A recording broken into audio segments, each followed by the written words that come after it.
On April 14, 1912, the RMS Titanic slices through. Captain Edward Smith commands 2,208 souls aboard this 882-foot masterpiece toward New York City. However, a single misplaced key in a locker drawer left the lookouts blind to the looming ice. That tiny human error would transform a celebration of Edwardian luxury into the most infamous maritime disaster in history. Within hours, the world's most advanced ship began its final agonizing plunge into the 2-mile-deep abyss. The air on the boat deck is bitingly cold, hovering at a lethal 28 degrees Fahrenheit. High above in the crow's nest, lookouts Frederick Fleet and Reginald Lee peer into a horizon that has turned unnervingly flat. There is no moon to cast a shadow and no wind to create telltale white foam at the base of an iceberg. At 11:39 p.m., Fleet glimpses a dark mass, blacker than the sea itself, looming directly in their path. He strikes the warning bell 3 times and screams into the bridge telephone. "Iceberg right ahead!" On the bridge, First Officer William ordering the ship hard-a-starboard while commanding the engine room to go full astern. For 37 agonizing seconds, the 46,328-ton Leviathan groans as it attempts a desperate pivot. Most passengers, nestled in the warmth of their first-class cabins or the cramped quarters of steerage, feel only a faint vibration, like a giant finger drawn across a piece of velvet. But deep below the waterline, the damage is catastrophic. The iceberg's jagged spur has not struck the ship head-on. Instead, it has delivered a glancing blow that popped the brittle iron rivets and unzipped the hull across 5 watertight compartments. In those few seconds, the fate of the world's largest ship was sealed before a single alarm had even been raised. Over the next 2 hours and 40 minutes, the triumph of the machine age would be systematically dismantled by the weight of the ocean. The RMS Titanic was more than a ship. It was a floating testament to the Edwardian era's unwavering faith in industrial progress. Built at the Harland and Wolff shipyard in Belfast, Ireland, she was the crown jewel of the White Star Line, designed to dwarf anything else on the sea. Standing on the polished decks, passengers felt a sense of security that bordered on religious. This was the pinnacle of the Olympic-class liners, vast, opulent, and marketed to the world as practically unsinkable. With 16 watertight compartments and remote-activated doors that could be sealed at the flick of a switch from the bridge, the engineering consensus of 1912 was that even a major collision could not send her to the bottom. While the rival Cunard Line chased speed records with ships like the Lusitania, the White Star Line, under Chairman J. Bruce Ismay, prioritized a different kind of supremacy, scale, and unparalleled luxury. However, a quiet pressure remained. To prove the reliability of this new class of vessel, Captain Edward J. Smith was expected to maintain a steady, high speed on this maiden voyage to New York City.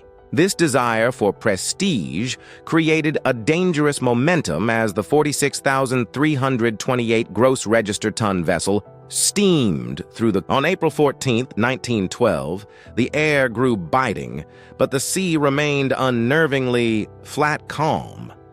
Throughout the day, the Titanic's wireless operators were inundated with messages. At least 6 specific warnings describing heavy pack ice and large icebergs crackled through the ether from ships like the Mesaba, the America, and the Californian. Some were relayed to the bridge.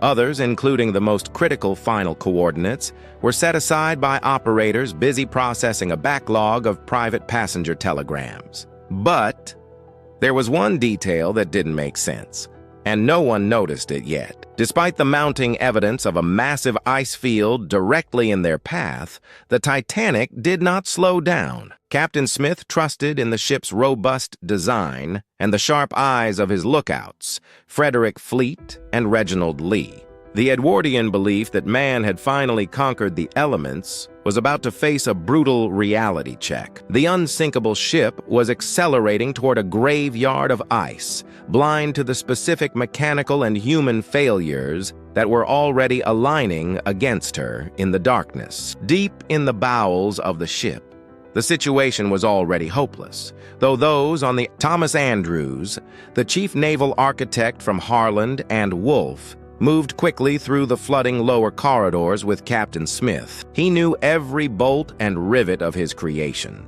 His assessment was cold and mathematical. The Iceberg had not hit the Titanic head-on, but had inflicted a grazing wound that breached the first 5 watertight compartments. The ship was engineered to survive the flooding of any 2 compartments, or even the first. Because the transverse bulkheads did not extend all the way to the upper decks, the weight of the water in the bow would inevitably pull the ship down, allowing water to spill over the top of one bulkhead into the next, much like water filling the sections of an ice cube tray. Andrews calculated that they had perhaps 2 hours before the Atlantic claimed the great ship. Everything they believed up to this point was wrong. At 12:05 a.m., Captain Smith gave the order to uncover the lifeboats.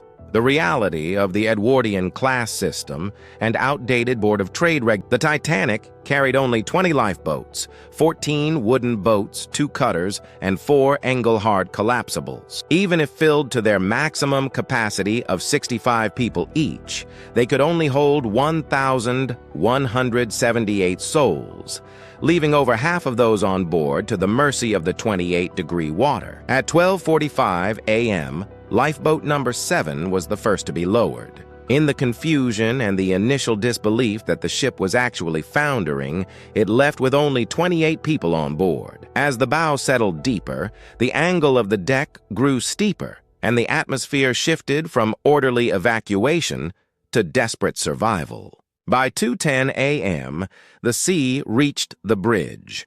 The legendary band, led by Wallace Hartley, played on the deck to soothe the rising panic until the very end. At 2:17 a.m., the ship's lights, powered by the heroic engineers who stayed at their posts to the last, finally flickered and died.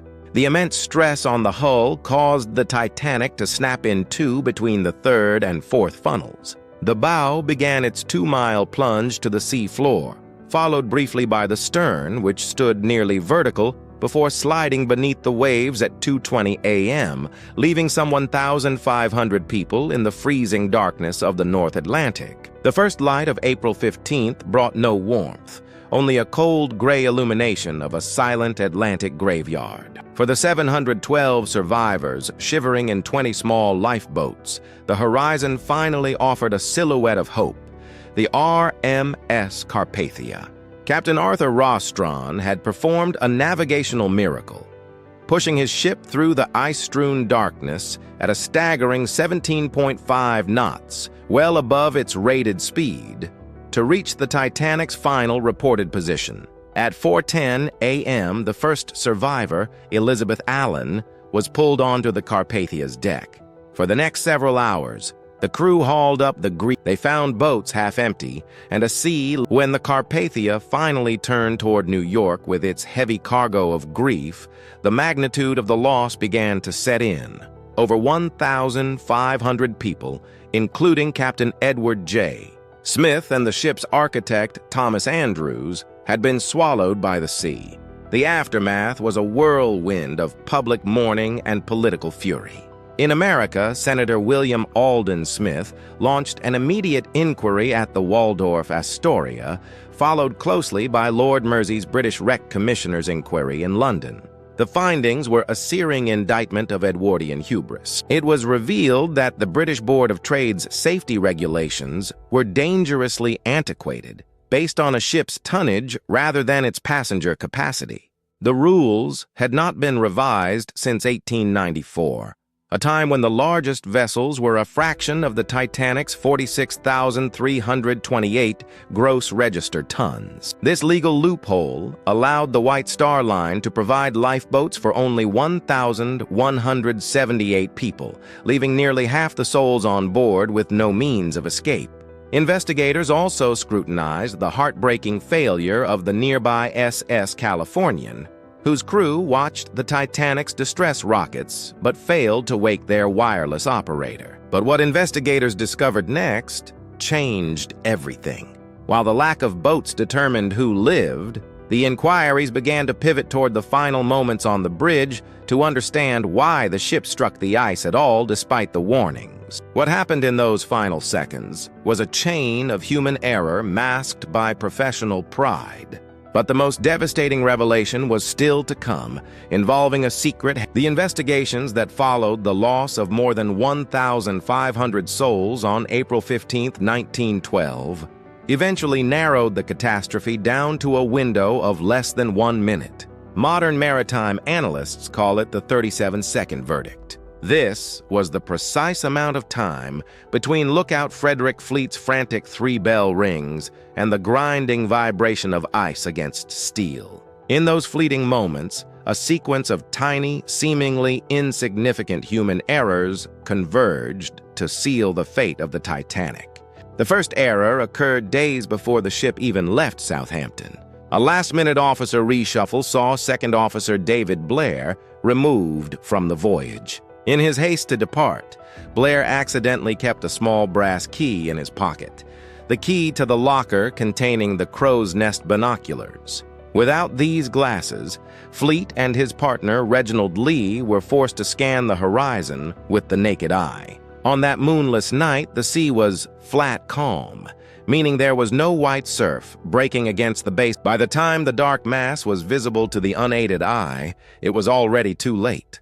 The second, and perhaps more controversial, mistake happened at the ship's wheel. When First Officer William Murdoch saw the berg, he shouted the command hard-a-starboard, intending to swing the bow away from the ice. However, in 1912, the maritime world was in a confusing transition between tiller commands and rudder commands.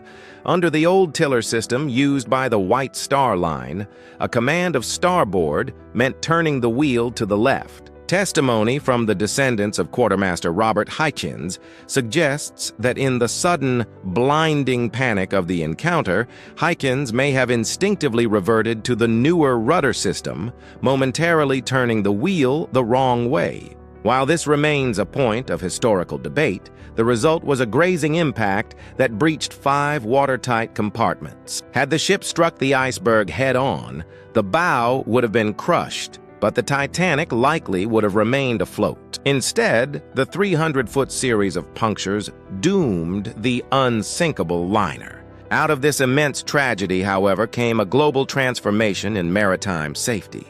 In 1914, the first International Convention for the Safety of Life at Sea, it mandated that every vessel carry enough lifeboats for every person on board and maintained 24-hour radio watches, so no distress signal would ever again go unheard in the night. The International Ice Patrol was also formed, ensuring that no ship would ever be blind to the frozen dangers of the North Atlantic again. These systems remain the bedrock of modern ocean travel, a silent testament to the lives lost in the freezing dark.